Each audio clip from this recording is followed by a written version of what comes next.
우리가 고민이었던 종아리를 충분한 시간을 가지고 치료를 했을 때 보통은 종아리 근육하고 지방 그리고 순환이 안 되는 부분, 이런 부분을 이제 복합적으로 접근해서 치료하게 되는데요.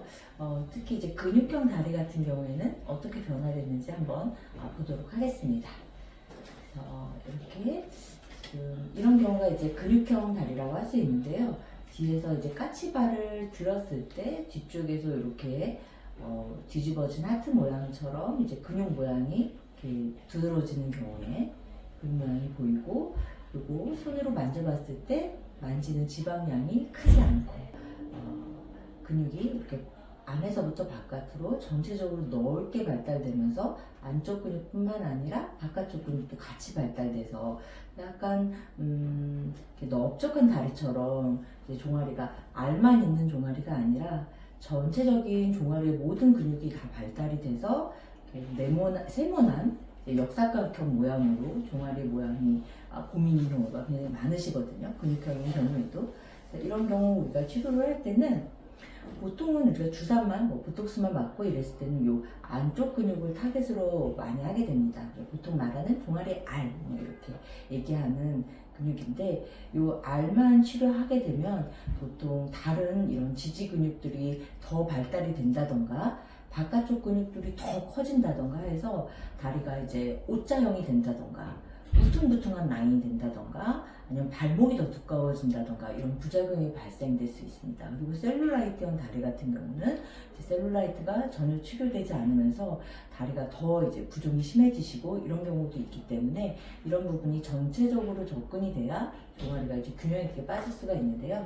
이런 근육형 같은 경우는 한 가지 근육뿐만 아니라 종아리에 지지하고 있는 전체적인 근육을 풀어주는 걸 목표로 하게 되고, 보통 저희가 한 2달 정도 이런 경우에는 치료를 들어가게 되고, 진행했을 때 이 안쪽 근육뿐만 아니라 이 튀어나온 안쪽 근육뿐만 아니라 바깥쪽 근육 매끈해지고 볼륨감도 많이 줄었죠.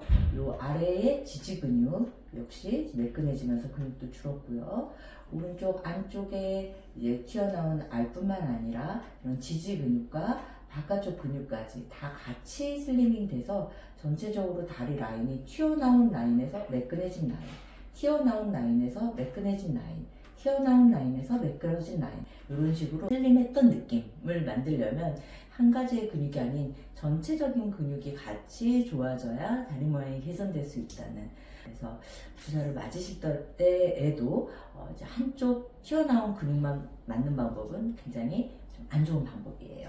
이제 이분 같은 경우에는 조금 지방형에 가까운데 지방형 중에서도 부종은 많이 심하지 않고 약간 근육형이 같이 동반되어 있는 경우입니다.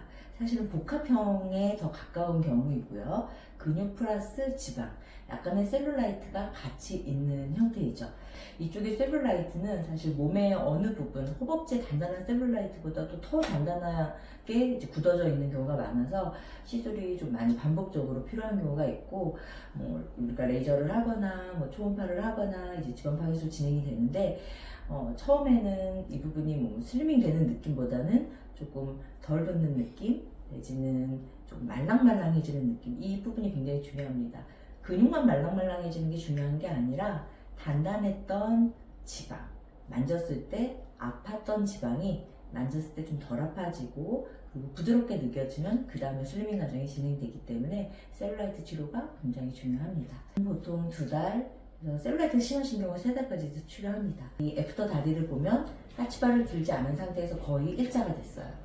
똑같은 종아리의 길이임에도 좀 다리가 더 길어 보이는 그런 느낌이 들죠. 그래서 발목 라인이 좀 더 길어지고 튀어나온 라인이 좀 매끈해지고 근육 라인하고 셀룰라이트 라인이 개선되면서 다리가 훨씬 더 이제 종아리 라인이 균형적인 모양으로 바뀐 경우라고 볼 수 있습니다. 마지막으로 이제 셀룰라이트형, 대표적인 부종형 다리 한번 보여드리려고 하는데요. 셀룰라이트형, 지방형 같은 경우에는 종아리 다리를 이제 내렸을 경우나 올렸을 경우나 거의 근육의 모양이 생기는 경우가 거의 없습니다. 그래서 내렸을 때도 다리가 매끈하고 올렸을 때도 거의 튀어나온 라인이 없고 손으로 만졌을 때도 안에 단단하게 뭉쳐있는 근육 라인이나 이런 경우가 없고, 그리고 다리를 만져봤을 때 내린 상태에서 이제 지방을 만져봤을 때 지방의 두께가 2cm에서 3cm까지, 그거보다 이제 더 두꺼운 경우도 많고요. 그리고 특히 이 바깥쪽 지방과 발목 지방, 요런 부분에 이제 셀룰라이트가 집중적으로 뭉쳐있는 경우가 많이 있습니다. 이런 경우에는 저희가 다이어트도 같이 병행을 해야 되고요. 사실 체중이 정상 체중인 경우에도 종아리 지방이 이렇게 몰려있는 경우가 있기 때문에, 이런 경우에는 특히 정상 체중이신 경우에는 체중이 일반적으로 다이어트를 뭐 2, 3kg 하고 이랬을 때 반응을 하지 않지만, 실수를 하면서 종아리 부분의 국소적인 대사를 높여주면서 다이어트를 했을 때는 조금 다른 결과를 기대를 할 수 있기 때문에, 좀 다이어트를 같이 하면서 우리가 시술을 같이 병행하면서 지방 파괴술 위주로 이렇게 진행을 해서 지방을 슬리밍 시키고 셀룰라이트를 개선시키는 방법으로, 우리가 허벅지에 셀룰라이트 개선하듯이 이런 식으로 치료를 이제 진행하도록 합니다. 그러면 전체적인 모양의 변화보다는 이런 경우에는 사이즈의 감소로 이제 결과가 나타나게 되고요. 그래서 내 종아리의 상태, 과연 이게 이런 문제가 지방일지 근육일지 부종일지, 이런 부분을 파악을 하고 그거에 맞춰서 적절한 치료 그리고 관리를 병행하면 조금 더 건강한 다리 상태와 그리고 예쁜 다리를 유지할 수 있겠습니다.